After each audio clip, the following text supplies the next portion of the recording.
Hey everyone, and welcome to the second episode in our Building a B&M Dive Coaster series in Planet Coaster. Now, this episode, you may have noticed that this thing is looking mighty different. This is because over the past couple of days, I've been working, I think I have a total of like 11 hours of footage I've condensed down of me building the catwalks and custom supporting this coaster to make it just get basically most of the technical details out of the way so that in the next couple of episodes we can start doing the station storage and the surrounding area and basically the scenery. So I've done an absolute load over the past couple of days. So yeah, one major thing that I've done is that you'll notice that this thing now has a colour scheme. I've been looking at people's comments and I've been both on and off camera trialing different colour schemes for this ride, and I've ended up settling on this bronze and kind of dark grey colour scheme, which is actually a bit of a combination of some of the people's suggestions and basically looking at other coasters of this style, so like Valraven and Yukon Striker, and I ended up settling on this, and I think it looks really nice. It's quite a similar colour scheme to Valkyria at Liseberg, sorry. But I think it's a bit darker in both aspects of it's more of a bronze than a gold, and the silver is more grey. And I do think it really works. Like dive coasters, I mean, I got told off for making things blue, but like I don't think dive coasters look that good in blue. Like Griffin, I'm not a fan of the colour scheme. It's just weird. It's really weird. There's better B&Ms to make blue, to be honest, and dive coasters are not one of them. So yeah, this bronze and silver is what we've gone for, and I'm thinking as well, this kind of palette will look really nice against the modern stylization of this coaster, because that's kind of what I want to go for. Kind of steal most of the elements from Valraven, maybe make a similar style station, and just kind of build stuff like that. Which I think should be really nice. It's very easy to do that in Planet Coaster as well, because there's a lot of modern brick pieces, and especially TMTK, concrete and the PBR panels and little like beam pieces that create like weird designs and stuff on the station, if you get me, is kind of what we're going to go for. And I think we should be able to create a pretty nice design as well in the grassland biome. Again, there's no massive hills, it's quite warm, it can be kind of a California style coaster, or maybe like a, I don't know, like a Florida style one. Could even go to the Mediterranean or something. Maybe this is in Spain instead of Cedar Fair, but probably going to go for more American, I think. And to be honest, it's going to be nice as well, because I haven't actually built one of these coasters before, and I think doing it in these styles now that I've had time to improve at Planet Coaster and both, you know, building coasters and scenery and surrounding areas, that I should be able to be in my peak now to be able to build something that looks good and is also realistic and smooth at the same time, but it's also just pleasing to look at. You know, like I want you to be able to download this, because I think I'm going to put this up on the workshop, even though you do definitely need the V3 mod. I'm gonna say this on the video. There's a big disclaimer: you need the V3 mod for this, because it won't work. This has the invisible LSMs as a lifter, and if you don't have it, it's not going to work, and you're just going to wonder why this coaster just doesn't function. So I mean, the alternative to that is you could just change out the LSMs for a chain lift, then you'd ruin the custom catwalks, and then just put something for, I don't know, we'll figure it out. But basically, yeah, I'm going to put this up. I want you to be able to go around this in Tegid Cam, because that's what it's going to be, and just enjoy it, because it's going to look good. It's also going to be very FPF heavy, because it is already kind of lagging for me, so I apologise about that. But hey ho, we will take performance issues, no, we'll take realism over performance issues any day. So yeah, anyway, catwalks coming in here. Surprisingly, this turn, even though it's on a slope downwards to keep the speed up, it wasn't actually that difficult to make the custom catwalks. I thought it was going to be an absolute pain to do this, but it really wasn't too bad, so looks pretty good actually.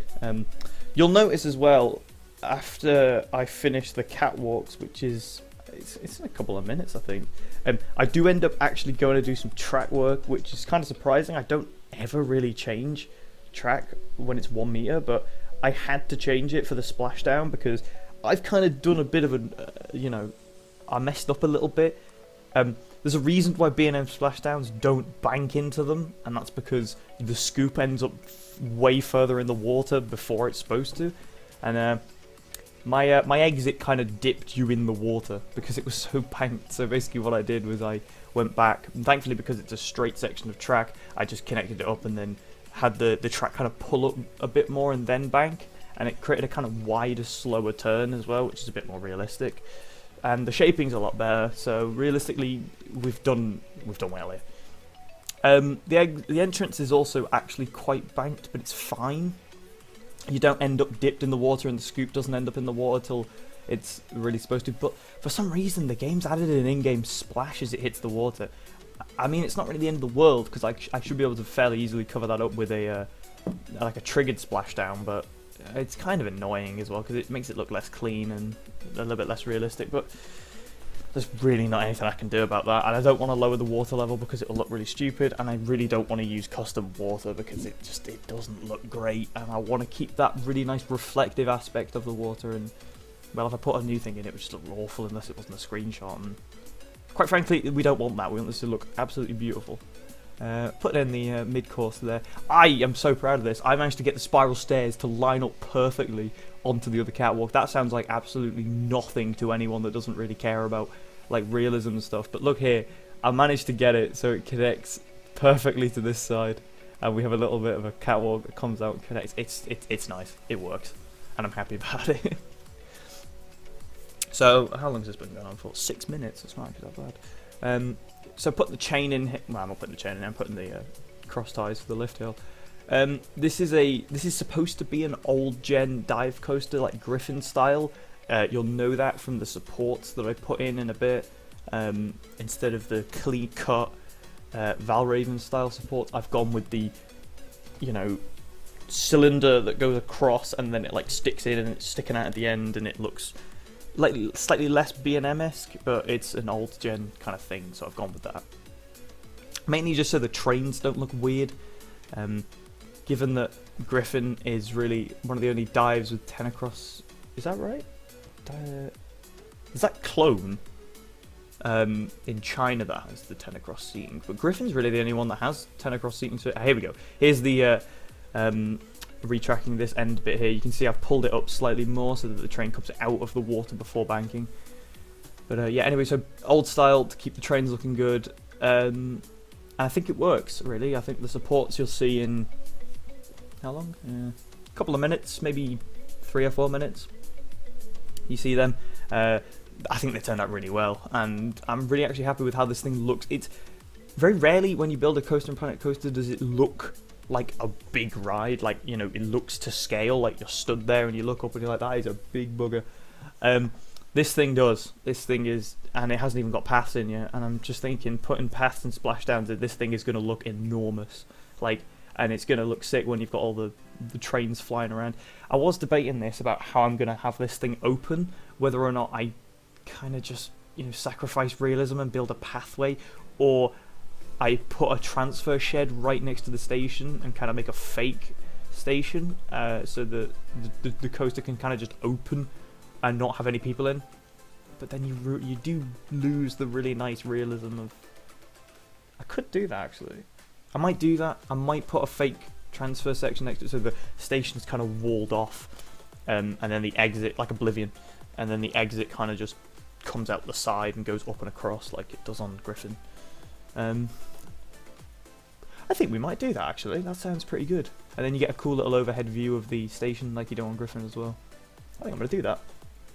That way as well we can keep the coaster open at the same time, and not have to mess around on realism.